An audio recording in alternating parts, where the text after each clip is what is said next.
Dad, मैं एक ही बात आपसे कितनी बार कहूं कि मुझे अभी शादी नहीं करनी है। लेकिन क्यों? तुम्हारी उम्र की सभी लड़कियों की शादी हो चुकी है, तो तुम्हें क्यों शादी करने से ऐतराज है? डैड, आप लोग मुझे प्रेशराइज कर जबरदस्ती मेरी शादी नहीं करवा सकते हैं। इस साल के खत्म होने से पहले हमें तुम्हारी शादी करनी है। अगर तुम्हें कोई लड़का पसंद है तो तुम हमें बता सकती हो, वरना तो तुम्हारे डैड तुम्हारे लिए लड़का देख ही रहे हैं। अपने माता पिता की बात सुन अलीशा गुस्से में अपनी गाड़ी में बैठती है और सीधा अपने होटल पहुंच जाती है। सारी मैनेजमेंट अच्छे से हो गई है ना? यस मैम, मैंने सारी मैनेजमेंट कर दी है और मीटिंग के लिए सभी स्टाफ को भी बुला लिया है। बस आज रोहन नहीं आया है, उसकी तबीयत कल से काफी खराब थी, इसलिए आज उसने छुट्टी ली है। उसकी तबीयत ज्यादा तो खराब नहीं है ना? एक काम करो, तुम जल्दी से डॉक्टर को अरेंज करो और उसे रोहन के पास भेजो। रोहन का ट्रीटमेंट अच्छे से होना चाहिए, समझे? आज अलीशा पूरे दिन परेशान रहती है। हर वक्त उसे सिर्फ रोहन का ही ख्याल आ रहा होता है। अगले दिन अलीशा जैसे रोहन को देखती है तो वो बहुत खुश हो जाती है। अब कैसे हो तुम? तबीयत तो ठीक है ना? आपने मेरे लिए इतने अच्छे डॉक्टर भेजे थे, उनकी दवाई से मैं सुबह तक बिल्कुल ठीक हो गया। Thank you so much ma'am, जो आप हम स्टाफ का इतना ध्यान रखती हैं। रोहन की अच्छी तबीयत को देख अलीशा बहुत खुश होती है। दरअसल अलीशा रोहन से बहुत ज्यादा प्यार करती, लेकिन इस बारे में ना ही तो वो रोहन को बता पाती है और ना ही अपने माता पिता को।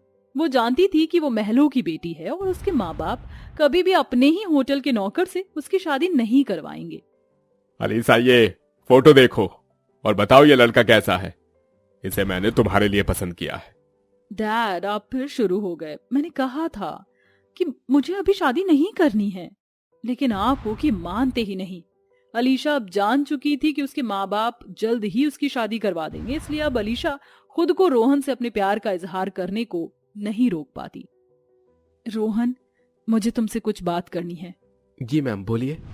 मुझे घुमा फिरा कर बातें करना पसंद नहीं है, इसलिए तुमसे साफ साफ शब्दों में कह रही हूँ।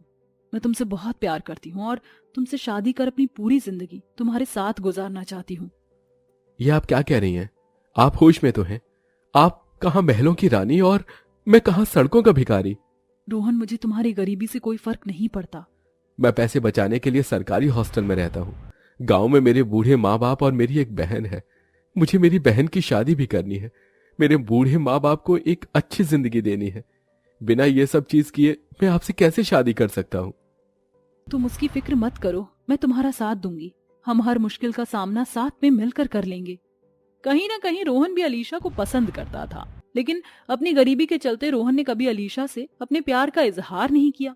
जिसके बाद अब अलीशा और रोहन मंदिर में शादी कर लेते हैं। शादी करने के बाद अलीशा अपने माता पिता को कॉल करती है और उन्हें सारी बात बताती है। तुम्हें शर्म नहीं आई ये गरीब से शादी करते हुए? तूने तो सारे शहर में हमारी नाक कटवा दी।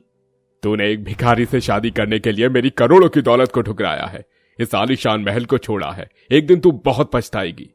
अपने माता पिता की बात सुनकर अलीशा बहुत उदास हो जाती है, जिसके बाद रोहन अलीशा सीधा गांव चले जाते हैं। अलीशा जैसे ही रोहन के घर को देखती है तो दंग रह जाती है। रोहन, क्या यही तुम्हारा घर है? तुम और तुम्हारा परिवार इस घर में रहते हो? इसकी दीवार तो मिट्टी की और छत घास की है। अलीशा, मैंने तुमसे पहले ही कहा था कि मेरा परिवार बहुत गरीब है, इसलिए अब तुम्हें भी इस मिट्टी के घर और घास की छत के नीचे ही रहकर अपनी जिंदगी गुजारनी है। रोहन की बात सुन अलीशा अपने बीते कल को याद करती है। और कितनी दूर है तेरा घर? 1 घंटे से हम लोग ड्राइव कर रहे हैं। कमर में भी दर्द शुरू हो गया मेरी तो। बस यार 5 मिनट और। अलीशा और अलीशा की दोनों सहेलियां रूबी और मित्रा आज पहली बार अलीशा के घर पर आ रही थी। थोड़ी देर में मित्रा और रूबी जैसे ही अलीशा के घर के बाहर आती हैं, ये घर नहीं, ये तो महल है। अब समझ आया कि तुम शहर में रहकर भी इतनी दूर क्यों रहती हो। इस बड़े से महल के लिए जगह भी तो बड़ी चाहिए। अलीशा, तुम तो सच में महलों की बेटी हो। तुम्हारी तो यहाँ जिंदगी रानियों की तरह होती होगी ना। चलो ना अंदर, मुझे जल्दी से तुम्हारा महल देखना है। अलीशा की दोनों सहेलियों को अलीशा का महल बहुत ज्यादा पसंद आता है। अपने महल जैसे घर को छोड़कर अलीशा को अपने घास वाले ससुराल को देखकर उसकी आंखों में आंसू आ जाते हैं, लेकिन वह अपने आंसू छुपा लेती है। रोहन की आवाज देने पर रोहन की बहन रजनी हाथों में आरती की थाली लिए आती है और अपने भैया भाभी का स्वागत करती है।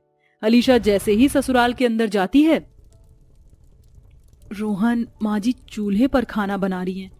और ये क्या, तुम्हारे घर में सिर्फ एक मिट्टी का चूल्हा, ये गिने चुने बर्तन और ये 2 खाट हैं जो आधे से ज्यादा तो टूटी हुई हैं।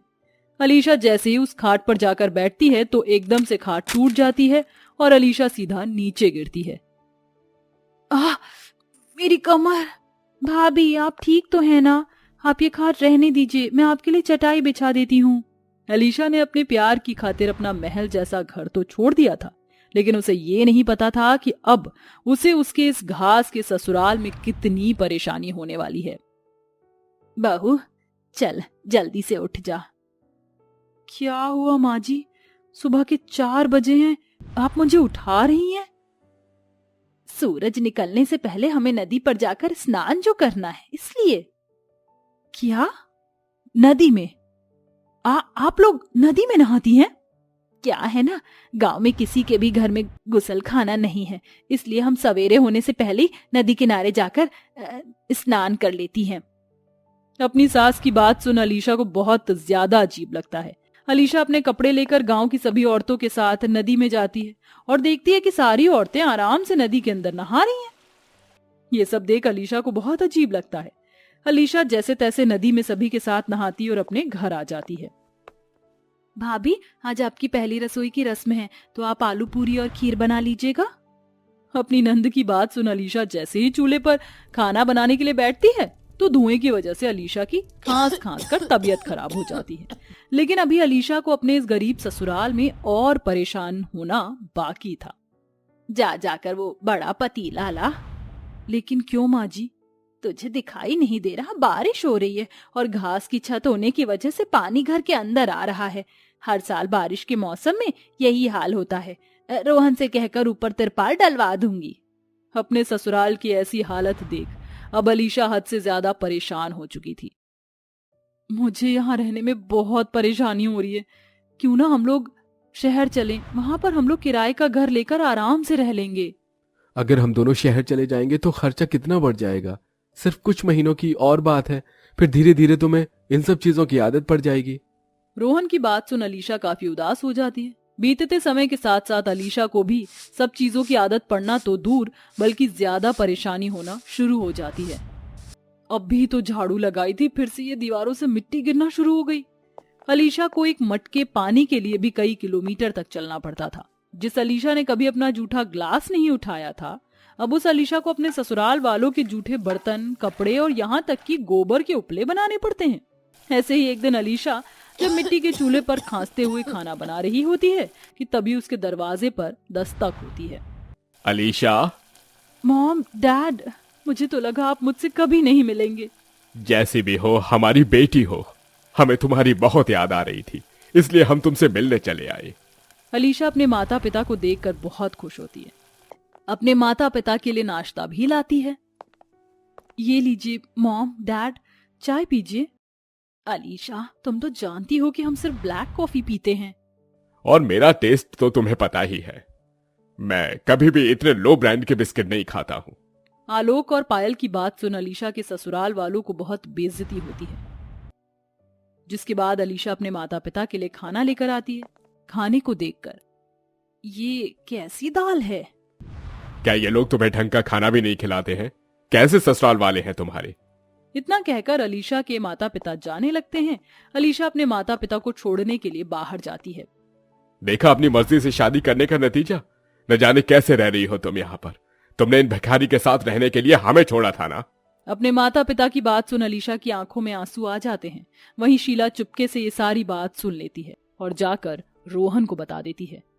रोहन बेटा, हमें तो यहाँ रहने की आदत पड़ चुकी है, लेकिन बहू को बहुत परेशानी हो रही है। एक काम कर, तू बहू को शहर ले जा।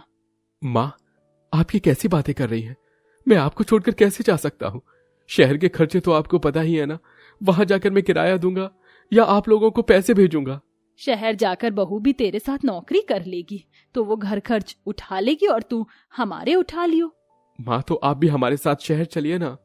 नहीं बेटा, इस घर में ही मेरी डोली आई है और इस घर से ही मेरी अर्थी उठेगी। मुझे शहर में रहने की बिल्कुल भी आदत नहीं है। बस तू और बहू कल ही शहर के लिए निकल जाओ। अपनी माँ की बात सुन रोहन अलीशा के साथ शहर चला जाता है, जहाँ वह लोग छोटा सा किराए का घर लेकर दोनों एक कंपनी में जॉब करते हैं। जहाँ रोहन अपनी सैलरी से अपने घर वालों का ध्यान रखता है, वहीं अलीशा घर के सभी खर्च उठाती है। समय बीतता है और दोनों पति पत्नी पैसे जमा कर रजनी की एक अच्छे घर में शादी भी करवा देते हैं और वहीं अपने घास के घर को भी अब ठीक करवा देते हैं।